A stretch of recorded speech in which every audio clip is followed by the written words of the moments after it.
Пожелателите Корнелия Георгиева.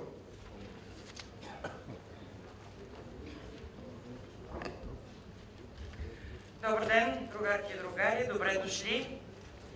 Това е първият ни пленум за тази година. Бих искала да ви поздравя с новата година, да си пожелаем за България да бъде мирна и спокойна. На вас желая здраве и уют в семействата ви и успех на Българската социалистическа партия през 2017. Започваме с оценката на двугодишното управление на правителството на Борисов. Преди 2 години мнозинството дойде на власт с обещания за реформи, осигуряване на икономически растеж, гарантиране нарастване на доходи, ниски нива на публичен дълг, реформи в правосъдие, образование и здравеопазване. Какво се случва след 2 години? Държавният дълг нетно се увеличи от 18,8 милиарда през 2014 на 26 милиарда през 2016 и достигна 30% от брутния вътрешен продукт. Правителството натовари няколко поколения българи да изплащат този дълг. Балонът за успехите на ГЕРБ в усвояването на европейските средства се пука. За 3 години от настоящия 7-годишен програмен период изплатените средства от европейските фондове, и това е по официални данни на Министерството на финансите, са малко над 7%. България отново е изправена пред опасността да бъде спряно европейско финансиране по оперативна програма „Околна среда“. Заради неизпълнение на задължителни мерки Европейската комисия може да започне наказателна процедура срещу страната. Под въпрос е поставено съществуването на програмата за морско дело и рибарство. Там няма сключени договори, няма плащания. Никакви плащания не са извършени по фонд „Вътрешна сигурност“ и фонд „Убежище, миграция и интеграция“. Тези два фонда имат обща стойност от 220 милиона лева. След 2 години управление на ГЕРБ, България отново е изправена пред опасността от спиране на еврофондове.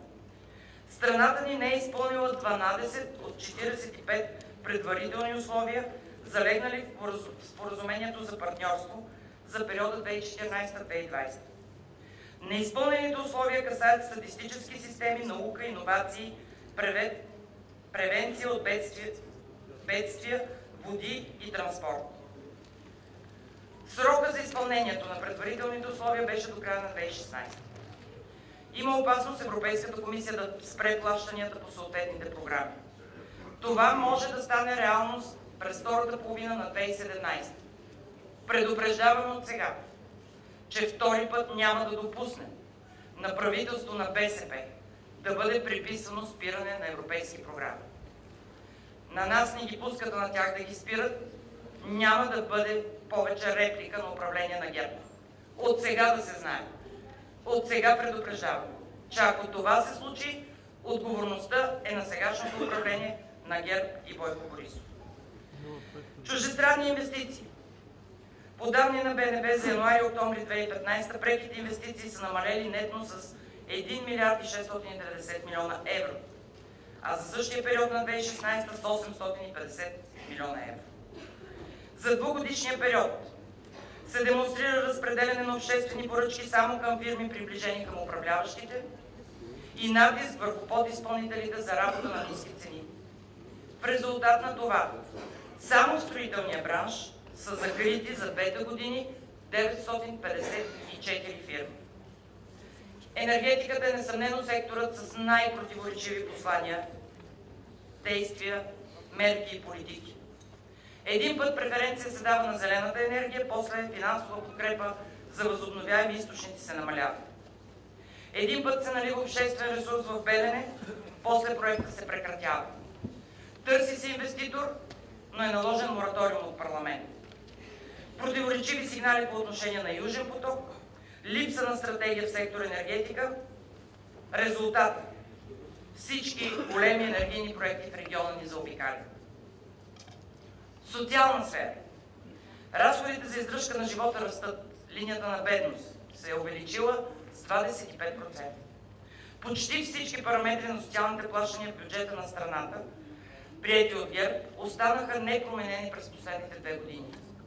Замразени са средствата за хора с увреждания, обезщетения за гледане на дете от 1 до 2 години, еднократна помощ при бременност, еднократна помощ при раждане, еднократна помощ за дете с увреждания, помощ за първокласници, помощ за близнаци, помощ за майки студентки, минималния размер на обезщетението за безработица.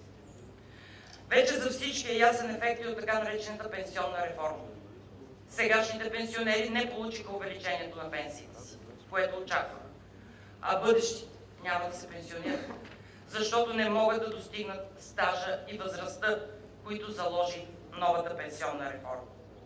Задълбочаващата се демографска катастрофа, бедност, нарастващи неравенства са най-големите предизвикателства, пред които България е изправена след управлението на ГЕРБ. Относителният дял на бедните възрастни над 60 години е нараснал с 21%. А относителният общ дял на бедните българи е нараснал в сравнение с 2014 22%. Увеличен е делът на хората, живеещи в риск от бедност и социално изключване, от 41%, средно за Европа то е 24%. Приетият от управляващите закон за предучилищно и училищно образование ще остане черно петно в историята на образователната традиция. Реформата тръгна с грешки и недомислици, които в продължение на години ще плащат деца, учители и родители. Тръгна с гафове за идеологизиране, за обезбългарени и спорни учебни планове и програми. В ход е обща политика за отнемане от държавното и общинско образование и облагодетелстване на частното образование, на издателите на учебници. Всичко това довежда на ниско равнище на образованието, до увеличаване на неграмотността, до отпадане на деца от образователната система. През учебната 2015 и 2016 не са се записали 7% от децата в първи клас, 22% от децата в пети клас, почти 20% от децата в 9 клас. За една година над 20 000 деца са отпаднали от образователната система. Професионалните гимназии се прехвърлиха към общините без за това да е осигурено финансиране. И това е поредният удар по професионалната подготовка на младите хора. Правителството на ГЕРБ показа, че науката в България, като производителна сила, фактор на растеж, не е важна. Публичните разходи за наука остават на ниво 0,19%. Здравеопазване. Абсолютен хаос. Въвеждането на пръстови отпечатъци, скандала с ваксините от Турция са само елементи от този хаос. Част от здравната реформа беше отменена от Конституционния съд и от Върховния административен съд. Резултатът е, че все повече пари се наливат в здравеопазване и все по-малко българи се ползват от достъпно здравеопазване. Управляващото мнозинство обяви българската култура като национален приоритет, но през изминалите 2 години не направи нищо за изпълнение на тези намерения. Работата по приемането на Националната стратегия за развитие на изкуства, култура и творчески институции, културно наследство и културен туризъм 2014-2023 е спряна поради отказа на правителството да поеме конкретни ангажименти. Кризата на духа в българското общество се задълбочава. Незачитане на общочовешки ценности се отразява изключително негативно върху нацията. Безкултурие, воинстваща арогантност, натиск върху личността, хората с различно мнение, незаслужено отношение към творците на българската култура, наука и изкуство. Външна политика постави унизително на международната сцена България, нейния авторитет и суверенитет. Пасивност, покорност и преклонение пред чужди интереси, стигащи до предателство на националния такъв. Саботажа на българската кандидатура на генерален секретар на ООН е може би най-грандиозният гаф в българската външна политика въобще. Отсъстваше ясна позиция по ключови въпроси в Европейския съюз, това число по отношение на бежанската криза и категоричната позиция, която изисквахме за преразглеждане на Дъблинското споразумение. Целенасочено и и последователно изостряне на отношенията с Русия, което вреди на българския национален интерес. Вътрешна сигурност и обществен ред. Целта, която там се поставяше в реформите, беше икономия на финансов ресурс, политическа намеса в дейността на службите за сектора сигурност, а не повишаването на сигурността на гражданите и държавата. Намаляване на престъпността се констатира само в отчетите на МВР, но не и в ежедневието на българските граждани. Продължава свободното преминаване на групи имигранти, които се задържат вътре в територията на страната или на границите на съседни държави. Увеличи се престъпната каналджийска дейност. Правителството прие без дискусия скандалното постановление 208, с което задължава българските кметове да приемат, настаняват и обезпечават за жилища, здравни и социални осигуровки бежанци.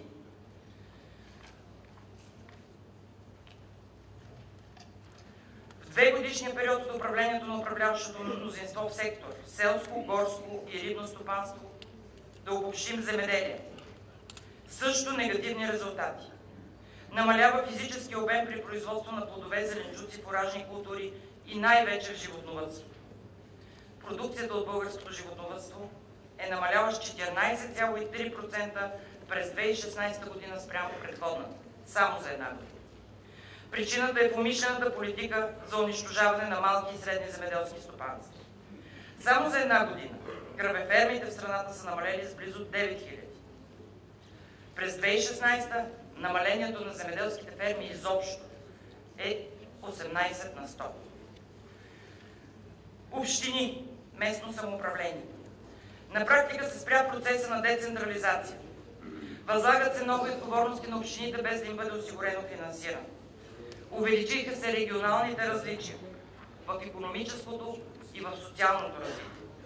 Не стартира обещаната и рекламирана програма за подкрепа на Северозапада в България и планинските региони. И докато Европейския съюз развива плана Юнкер, правителството на Бойко Борисов спря програмата Региони в растеж. Управляващото мнозинство се ангажира и с идеята за радикална реформа в съдебната власт.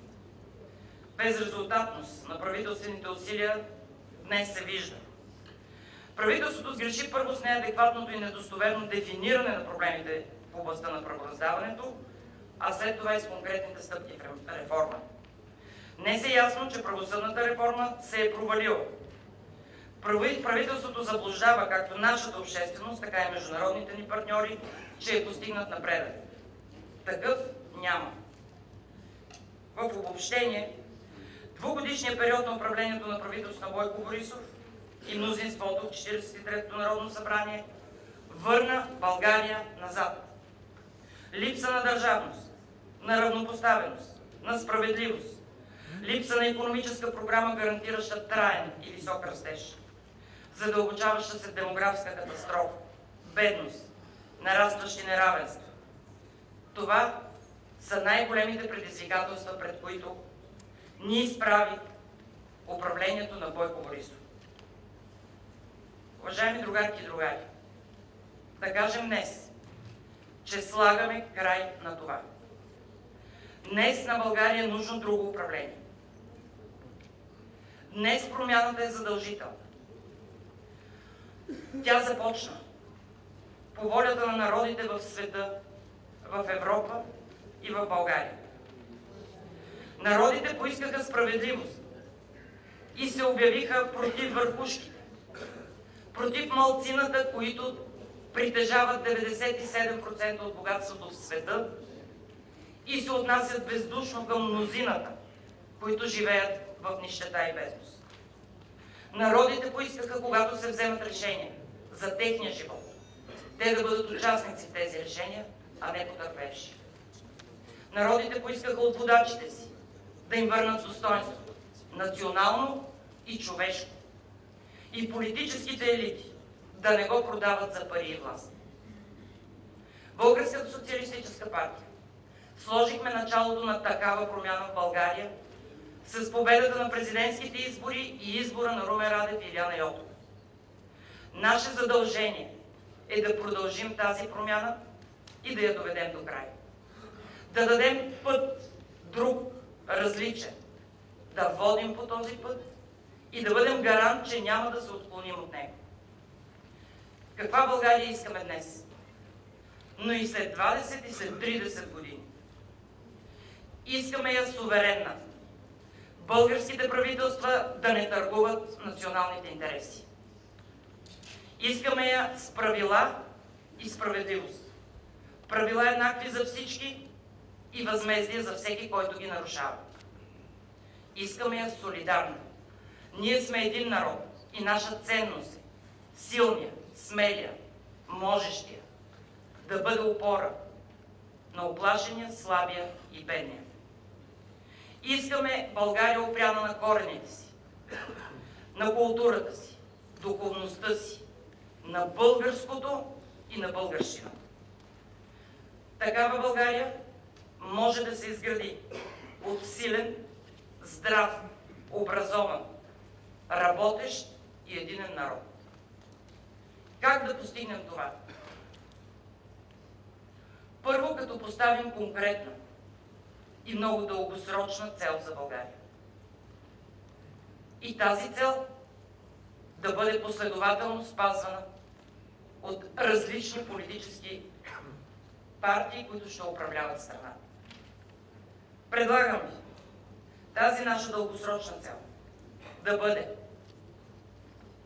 8 милиона българи и нито един от тях под и над прага на бедността. Средствата за постигане на тази цел във всички сфери. Как да го направим? Първо, решителни действия срещу мафия и престъпност. Тръгваме на тази битка и не се огъваме. Второ, държавна грижа за българска икономика и българско производство и за българско земеделие. Трето, образование, което гарантира работа на младите, но и кадри за икономика. Четвърто, здравна система, до която всеки българин да има достъп. Пето, нова данъчна политика, която да е справедлива. Шесто, култура и духовност, които градят ценностна система. И седмо, сигурност на границите и във всеки български дом. Позволете ми да кажа само по няколко думи и конкретни мерки по тези важни теми, тъй като ние по-късно в подробности ще разгледаме и обсъдим и приемем, надявам се, нашата платформа, където тези сектори са развити много детайлно и подробно. Но, когато казваме каква България искаме, трябва да кажем много конкретно как ще я постигнем. И когато управляваме, да го направим без никакъв отказ. Държавна грижа за българската икономика и производство, за българското земеделие. Нека се погрижим за гръбнака на българската икономика, малките и средни предприятия. Нека покажем на чуждите инвеститори, че са добре дошли, но ще работят по законите и правилата на България.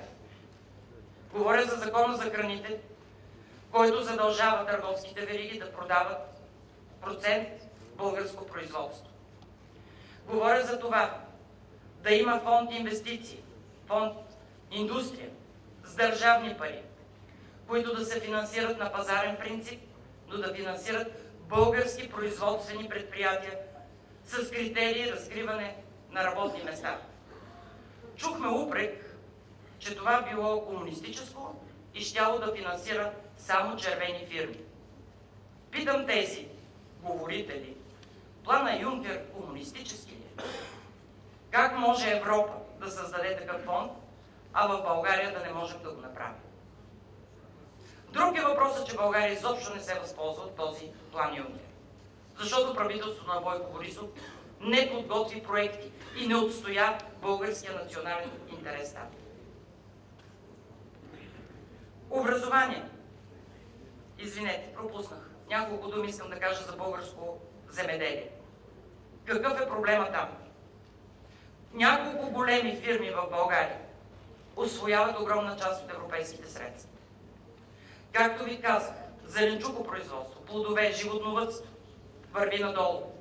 Увеличава се вноса на чужди продукти, българските земеделски производители фалират. Какво да се направи? Таван на субсидията за един земеделски производител и преразпределяне на средствата към малките производители на плодове, зеленчуци и месо. Пълна държавна подкрепа за кооперациите, за кооперирането и на базата на това развитие на земеделското стопанство. Скъсяване на веригата между производител и потребител. Стига с тия прекупвачи, които ощетяват едните и другите и просто богатеят на гърба на производителя и на потребителя. Образование, което гарантира работа в България и кадри за икономика. Професионално образование в средните училища. Обвързването му с стажуване, работа и задължения на българските фирми след това да наемат тези деца на работа. Във висшето образование залагане на 5-6 приоритета в икономиката и 5-6 специалности във висшите учебни заведения, които ще се финансират от държавата и студентите там ще учат безплатно, за да гарантираме тези кадри за нашата икономика. Здравна система, до която всеки българин има достъп. Да се знае, че всеки, който си плаща здравните осигуровки, ще се лекува без да доплаща каквото и да е. Този, който е беден и не може, ще бъде осигурен през държавен фонд за това. Данъци. Една много гореща тема в последните дни. Отказа ли се Българската социалистическа партия от промяната в плоския данък? Нека да го кажем категорично днес и тук. Не се отказваме от промяната в плоския данък. Предлагаме промяна, която е ориентирана към 3 групи български граждани. Първо, за бедните.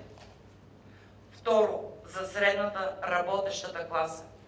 И трето, за българите с високи доходи. Кои са бедните в България? Младите семейства.